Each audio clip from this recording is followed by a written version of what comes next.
Okay, so let me first give a general set of steps, and then we'll do examples. Really, we'll do examples for a couple of classes, just get used to this. This really is the most important thing in statics is understanding structures. So, general method uh, for solving structures.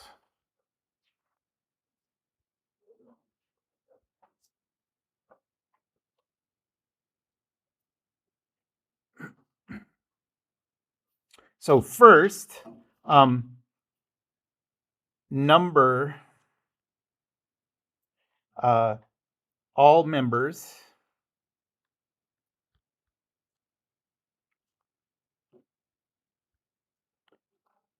um, and give letter names to joints.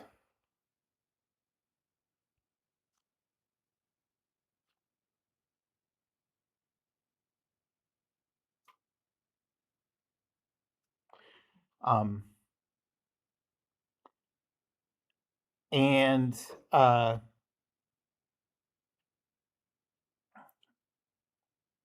each joint,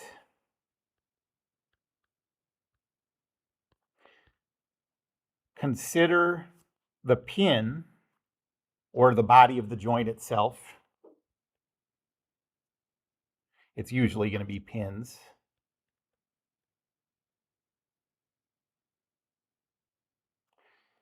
Uh, to be part of the lowest numbered member it touches.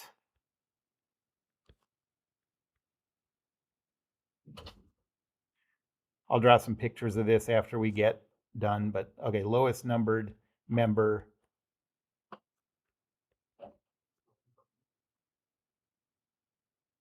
it touches. So for example,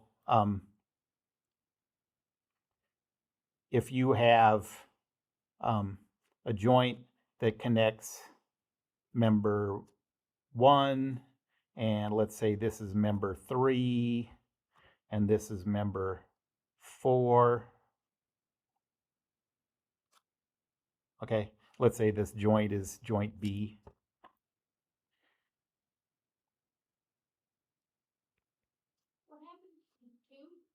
Well, I'm just imagining that this is part of some random structure. Like when you number them, you'll have, sometimes you'll have 1 and 2 meeting together. Sometimes you'll have 1 and 7 meeting together. Um, but in this case, then the pin at B, we're going to treat it as part of member 1.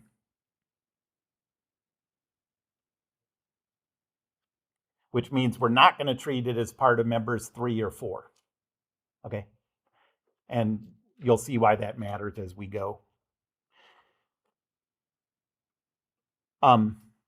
Step 2. For each member,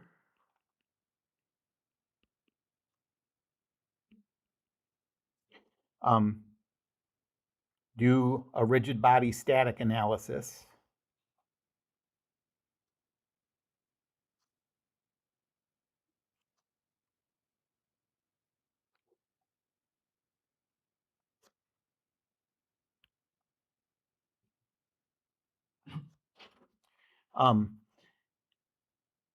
So how many equations? This is always going to be in the XY plane. Okay, we're not going to do these structures in 3D things. So in the XY plane,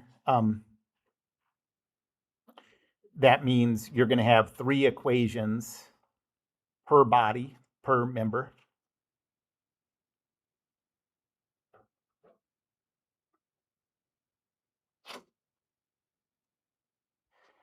And it's important that you reduce to the minimum number of variables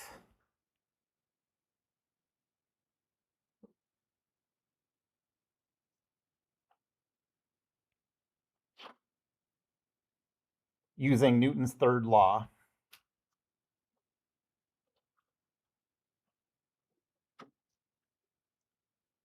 which says that F, A, B, whatever A and B are, is equal to negative FBA.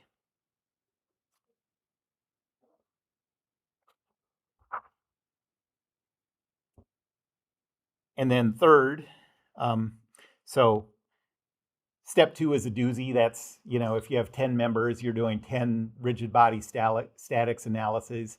You come up with 30 equations. Well, we're not going to do it with 10 members in this class, but, the number of equations adds up fast. But once you're done with all those bodies, so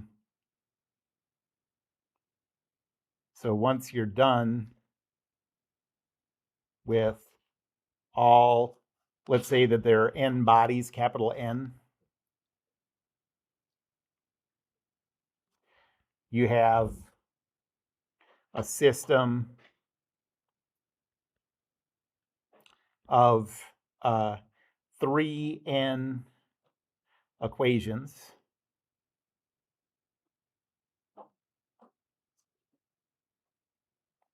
And you solve it using reduced row echelon form.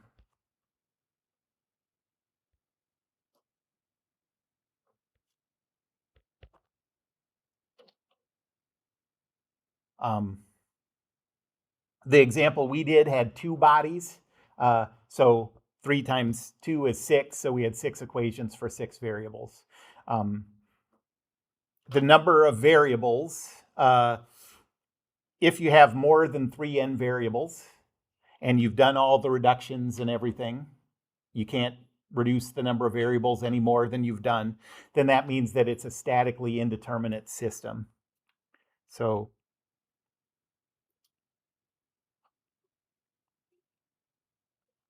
if you've used Newton's third law wherever possible,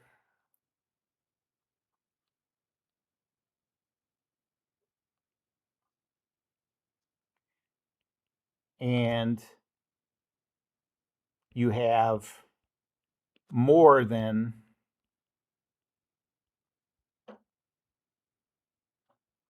three n variables,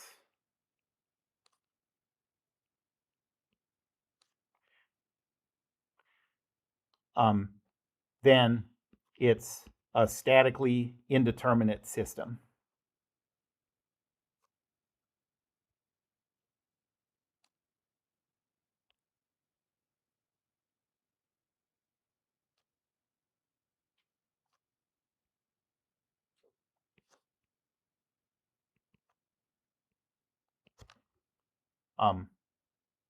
Which just means it's not solvable using statics. It is solvable still using information about how the body deforms. And we'll talk about how to do that in deform if you take that with me in the spring or whatever. But if you have more equations than, if you have more variables than equations, it's just not solvable. Okay, it's not about how tricky you can be or whatever, it's just not solvable. Okay, so let's do an example. Oh, before I do that, I want to say, okay, so what's happening at the joints?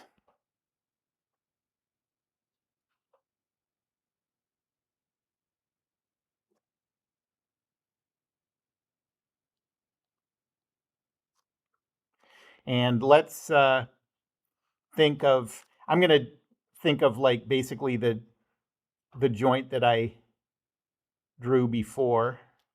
So let's say we have 3 members connected at a single joint.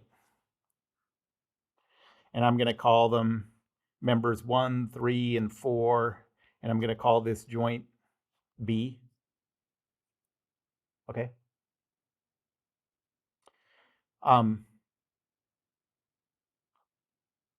We're going to treat that pin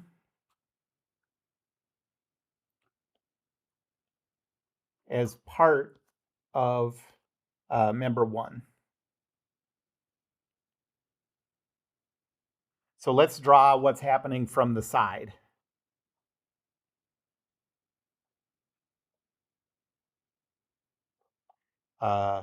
Which side? Let's do it over here because I can fit my drawing in here. So imagine that we're looking at it from this perspective.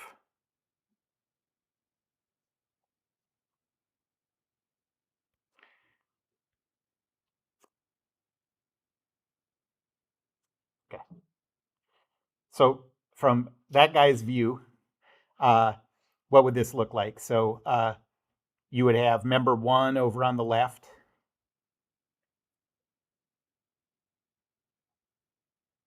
You'd have member 3 in the middle. I'm separating them out to exaggerate the way we're going to think about this. And you'd have member 4 on the right. And they would be connected by a pin that goes through all of them.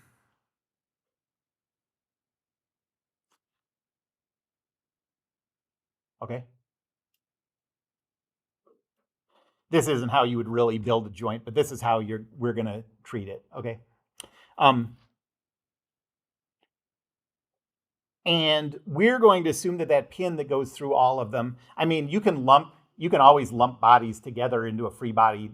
You get to choose what you draw your boundary around. So there's no problem treating that like it's part of member 1. Member 1 is just the pin plus that long member. So, okay, I'm going to shade everything that's part of member 1.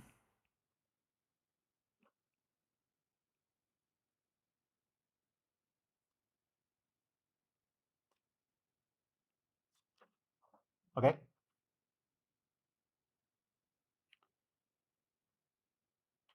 So now,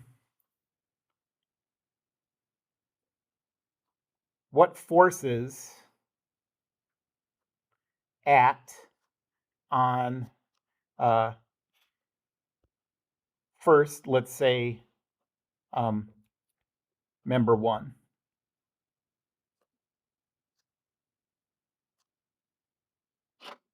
Well, you're looking for what bodies make contact with a red shaded region. Okay, so there's a force on 1 by 3, and there's a force on 1 by 4.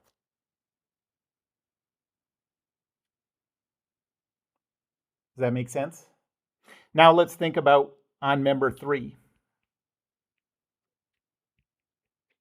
Because here's where it's easy to get mixed up. What bodies are touching member 3? Member 4 isn't, there at a distance, right? The only thing touching it is red shaded region. It's the pin, which we're calling part of member 1. So all you have on member 3 is F3, 1. And then we could reduce that to negative F1, 3. Yep. Since in the actual example, F3 and 4 are touching, because they apply forces on each other in the Z direction? Well, we're going to assume that at pin joints like this, they're separate from each other, and the only thing they're touching is the pin. So no, don't put anything like that in there. Okay. And then member 4.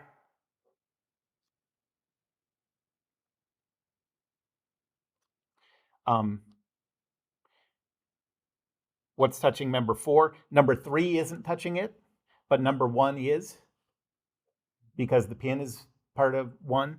And so all we have is the force on 4 by 1.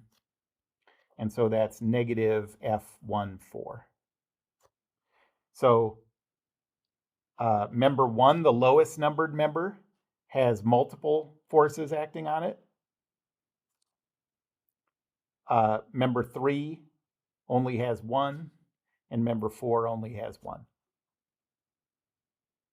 Okay. Remember, the lowest numbered member doesn't always have multiple forces acting on it, but it's the only one that can have multiple forces acting on it. And now what about, what if you had something that had like a force acting on that pin? You had a cable attached to that pin. Well, that cable force would only act on member 1. It wouldn't act on members 3 or members 4.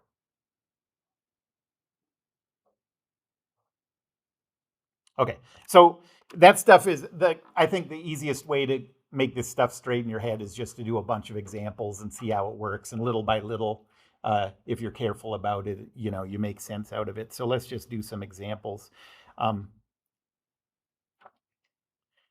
I want to just say 2 things about it. First of all, why does it have to be the lowest numbered member? It doesn't. This is just, you could do it as the highest numbered member or the reddest member or whatever, if you have a strategy or whatever. It's just a way not to double count forces. Okay, but you might as well do this because that's what I'm going to do, and so then our work will match, and then, there was one more thing. Oh, the second thing was, well, you start out by numbering these members. You can number them a million different ways, So like, so what happens if you have it called member 3, member 1, member 7, or whatever, in the way you know what I mean? Well, all the work will look different. All the numbers will look different throughout the whole calculation. But when you finish the calculation and add up the forces and figure out the external forces on each member, then those 2 answers will match completely. Okay, so what your numbering system is arbitrary. You'll get the right answers no matter what, even though the free body diagrams look different, everything looks different in the meantime. Okay, all right.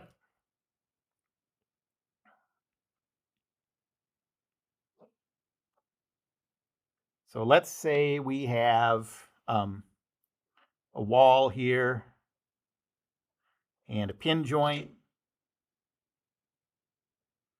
connected to a horizontal member, and then a member like this that's connected to a roller, so that can roll along the wall, and a horizontal member connecting that pin to this.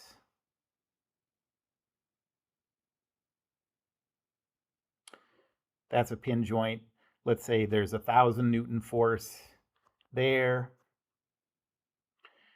The length of this one is 0.8 meters. And this length is 0.6 meters.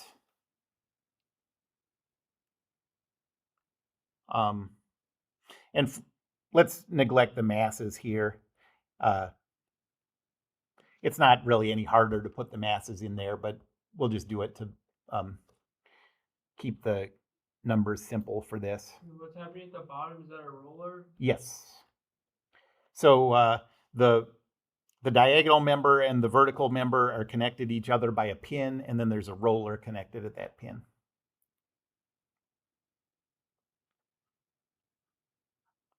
And we're going to solve the system, solve this structure, which means find the external loads on every member.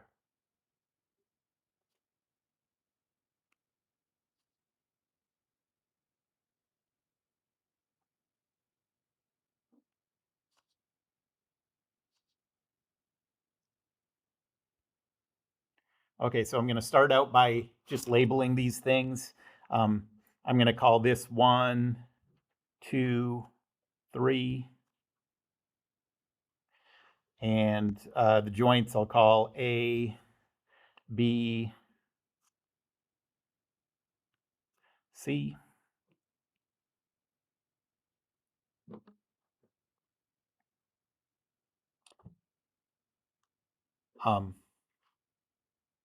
And so I'm going to start with body 1. So what does a free body diagram look like? We're neglecting the weights. So up at the top, For structures in this class, do we always neglect weight or? we just- no. Yeah, we could just as easily have put them in. Okay, so what's happening at this joint A? Well, we're assuming that the pin is part of member 1, right? So we have to think about what forces are acting on that pin. So what's in contact with that pin? Member 2 is in contact with it, for one thing. So we have the force on 1 by 2. Anything else in contact with that pin? Yep. The joint. Yes. The, Yeah, let's say that pin is in contact with the bracket that's connected to the wall, right? So the joint is connected to it. So this, do we Mhm. have a specific name for like if something is connected to like a wall or something that doesn't move and like just a normal pin joint between Mhm. joints? Is there a, Well, it doesn't really matter. So all that matters is that there's a pin and it has two different things happening to it. It's in contact with member 2 and it's in contact with the wall through a pin joint. Okay. And so since pin joints apply unknown force vectors to bodies, we have an unknown force vector F12 and we have an unknown force vector that I'm just going to call RA. And I could call that the force on 1 by the wall, F1W or whatever, but we're never going to isolate the wall, so there's not really any benefit to doing that. Any questions about that? And then now down at C, what loads are acting on member 1 and the pin? Well, 3 is connected to it. So we have F13. And then the wall is connected to it. But this time the wall isn't connected as a pin joint. It's connected as a roller. Okay? So we're going to follow the rules of roller. It's going to be perpendicular to the surface toward the chosen body. And I'll call that RC.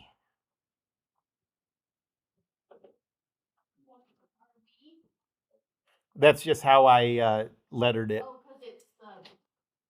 Yeah, that's down at the bottom.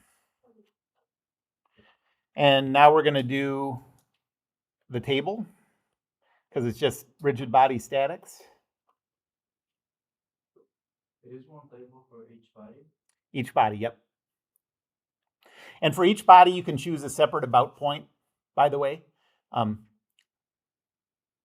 So for this one, I'm going to choose my about point. I guess I'll put it here. So first I'll do F12. The row vector is 0. The force is F12x, F12y. Cross product is 0. And then I'll do the force RA. Row vector is 0 again. The force is RAX, RAY. Cross product is 0. And then I'll do F13. That row vector is 0, negative 0.6. The force vector is F13x, F13y. Cross product is 0.6 F13x.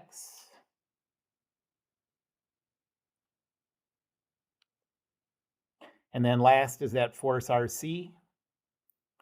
The row vector is 0, negative 0.6. The force is positive RC 0. And so the cross product is 0.6 RC.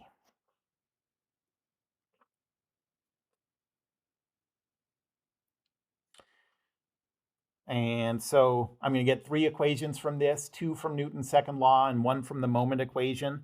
And I'm going to number these. So the first one says, I'm just adding up all the x components of the force and setting it equal to 0. So F12x plus RAX plus F13x plus RC is equal to 0.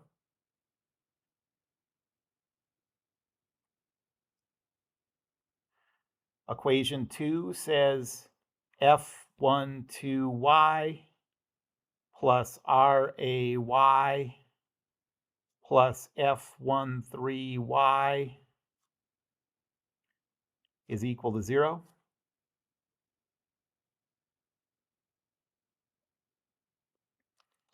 And equation 3 says 0.6 F13x plus 0.6 RC is equal to 0.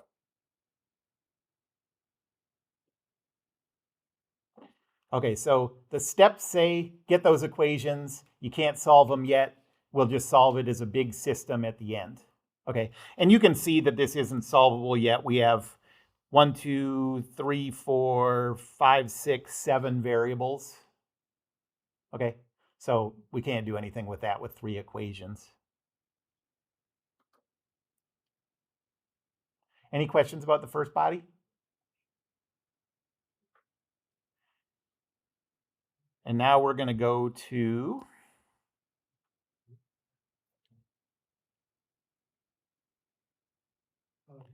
member 2, which is the horizontal one.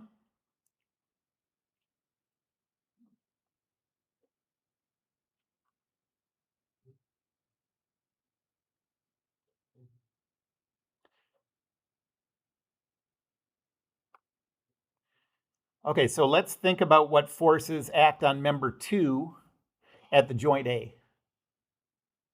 Okay, is the pin part of member 2? No, it's part of member 1. So member 2 has no contact with the wall. The wall is touching the pin. That wall bracket is touching the pin. So the only thing member 2 is touching is that pin, which is member 1 at that point. And so over here, the only thing we have is F21, and I'm going to call it negative F12 to reduce the number of variables as much as we can.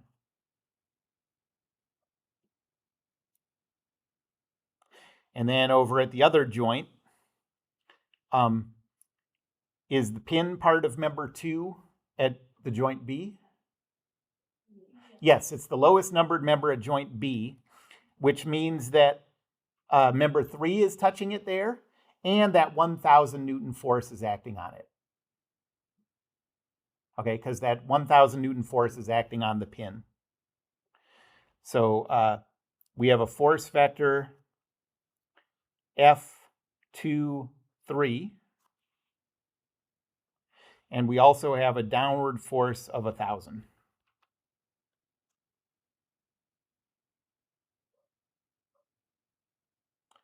Any questions about that free body diagram?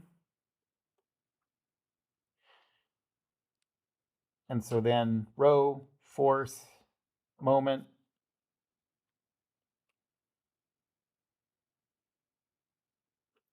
My about point, I guess I'll put it over here. It really doesn't matter when you're doing everything in reduced row echelon form anyways, but so I'll take F23 first. The row vector is 0. The force vector is F23x, F23y. Cross product is 0. Then the 1,000 The row vector is 0. The force is 0, negative 1,000. Cross product is 0.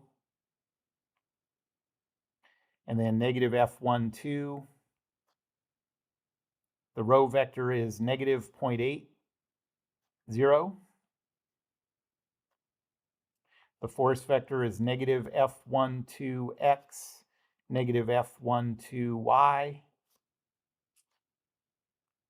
The cross product is 0.8 F12y.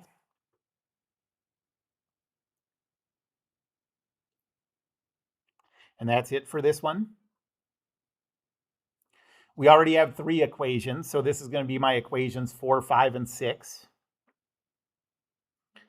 So 4 says F23x minus F12x is equal to 0. Equation 5 says F23y minus F12y is equal to positive 1,000.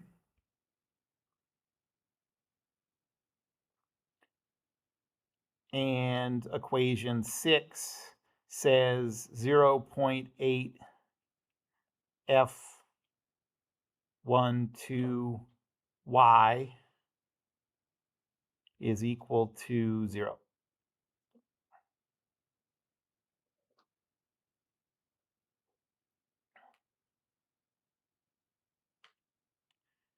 Okay, after the first body, we had 7 variables and 3 equations. Now we have 6 equations, but we've added 2 more variables. So we have 9 variables and 6 equations. But what we're going to see is that now when we do member 3, we're not going to get any new variables, and we'll have a system of 9 equations and 9 variables, and we can solve it. Okay, so now member 3. So this is the diagonal one. Is the pin at C part of member 3?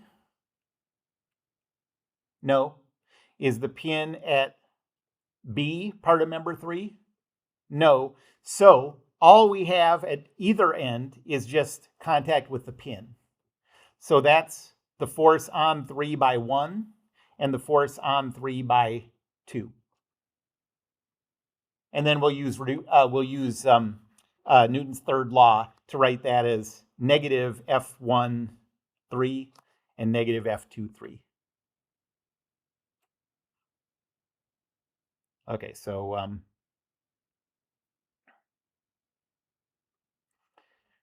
down here we have negative F13. Up here we have negative F23.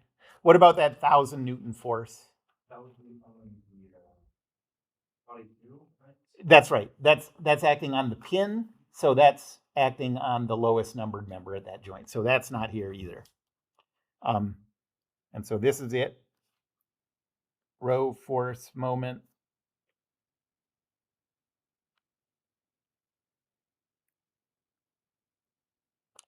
I'll put my about point down here. So negative F13, the row vector is 0. The force vector is F13x, F13y. Cross product is 0. Is the force positive or negative? Well, we don't know. I mean, So does it matter if you put positive or negative into force? oh, that does matter, yes. So all we know is that we have already called this force F1, where is it? We've already called this force at the bottom F13. And that could be negative values or positive values. We don't know that. But we do know that the force on 1 by 3 has to have opposite signs to the force on 3 by 1. Okay, so then the force, if you go down a little bit, you didn't put a negative on F13x, down more from number 3, so should there be a negative in front of Yes, that? it should be. Thank you. Sorry about that. Man, that's the kind of thing that really messes people up.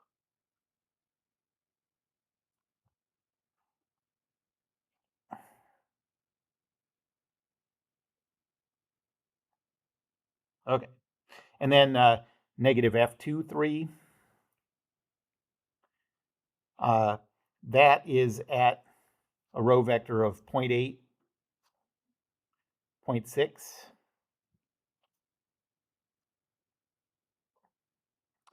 And the force vector is negative F23x, negative F23y. And so the cross product is negative 0.8 F23y plus 0.6 F23x.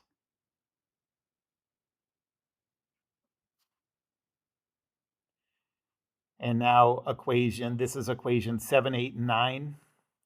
So equation 7 says negative F13x minus F23x is equal to 0. Equation 8 says negative F13y minus F23y is equal to 0. And equation 9, I'll rearrange it, says 0.6 F23x minus 0.8 F23y is equal to 0. And now we have 9 equations for 9 variables. So let's write this out. So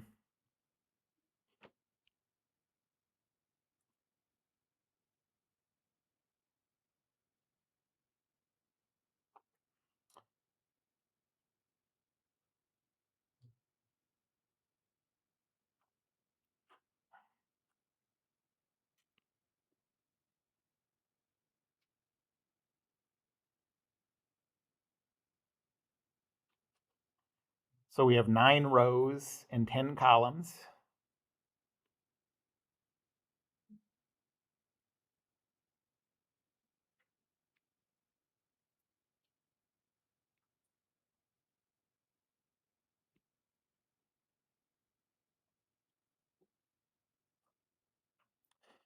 These are the equations 1, 2, 3, 4, 5, 6, 7, 8, 9.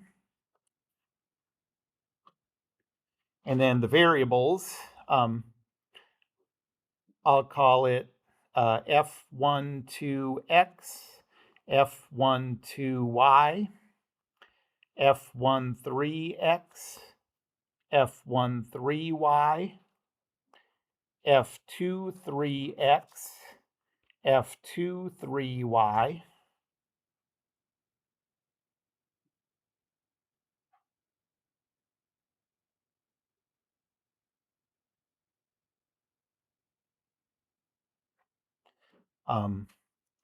and then RAX, RAY, and then RC.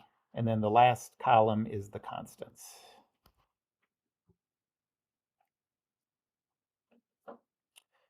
And we'll just go through these equations. So equation 1, all of these have coefficients of 1. Can I remember this? It's the x's and RC. Okay, I can do that. So 1, 1, 1, 1.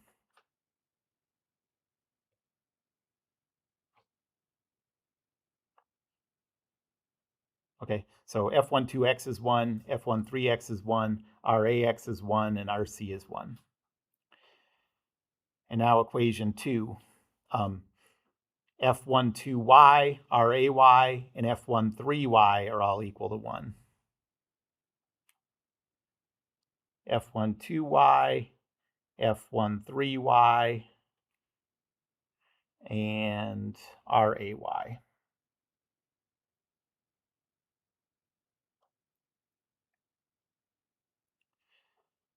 And then equation 3, F12x is 0.6 and RC is 0.6. So F13x is 0.6. And what was the second one? RC? F13 RC.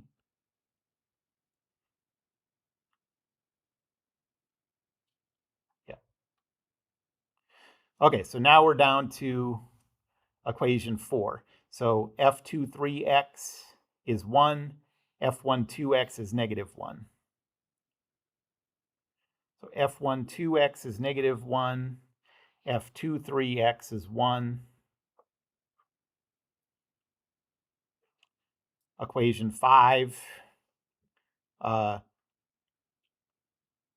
F12y is negative 1, F23y is positive 1. That's just the y's of what we had above, and then the constant is 1,000. So this is negative 1, this is 1, and the constant is 1,000.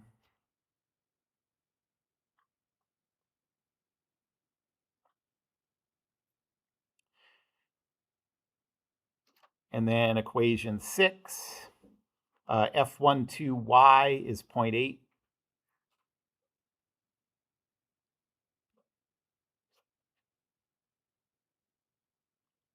Now equation 7, F13x is negative 1. F23x is negative 1. Equation 8, F13y is negative 1. F23y is negative 1. And equation 9, F23x is 0.6. F23y is negative 0.8.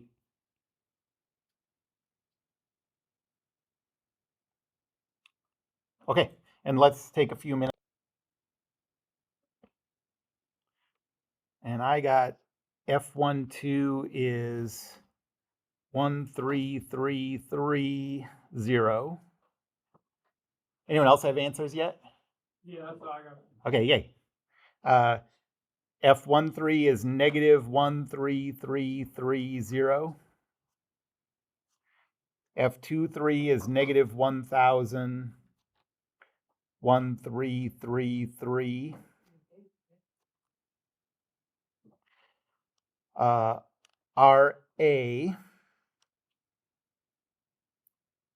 So what's that? Did I do that wrong? 1,000. Oh, this one should be 1,000, right? And then, so I'm off one here.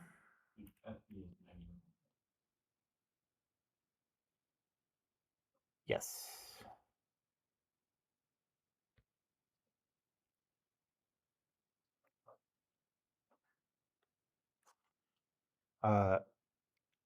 And then this is positive 1,333, positive 1,000.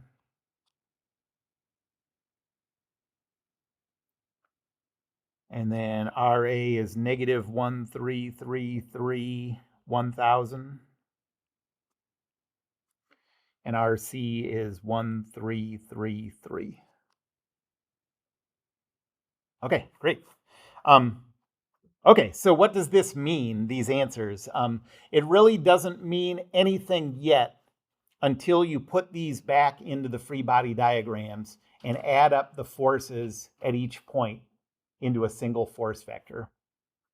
So, member 1,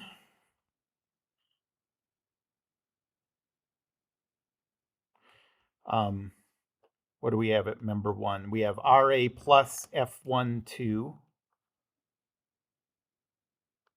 So that is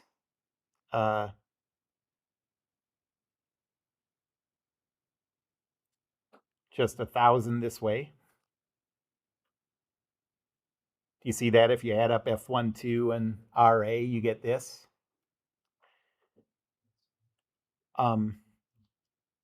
Down at the bottom, we have RC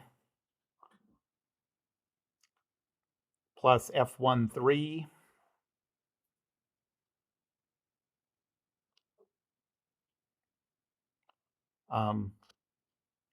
So that is just adds up to be 1,000 going this way.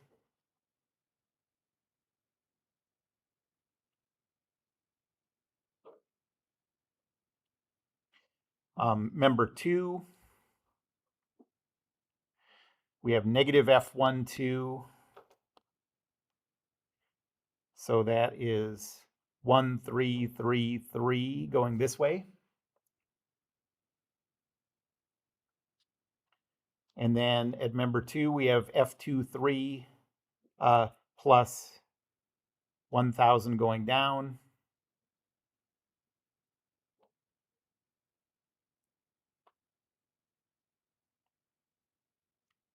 F23 plus 1,000 going down. So F23, so that just comes out to be this. And then the diagonal one,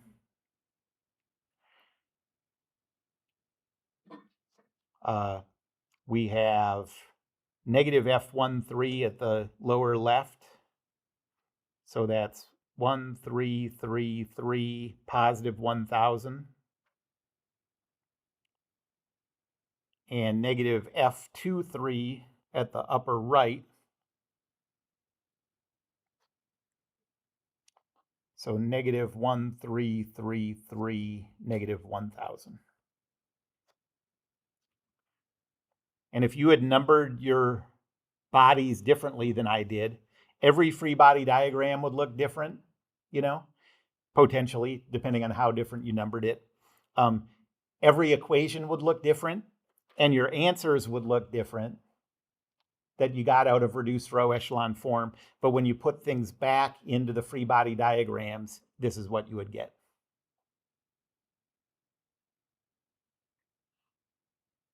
Okay? Any questions about that? All right, that's it for today. Yep. Can you just scroll up to the last equation?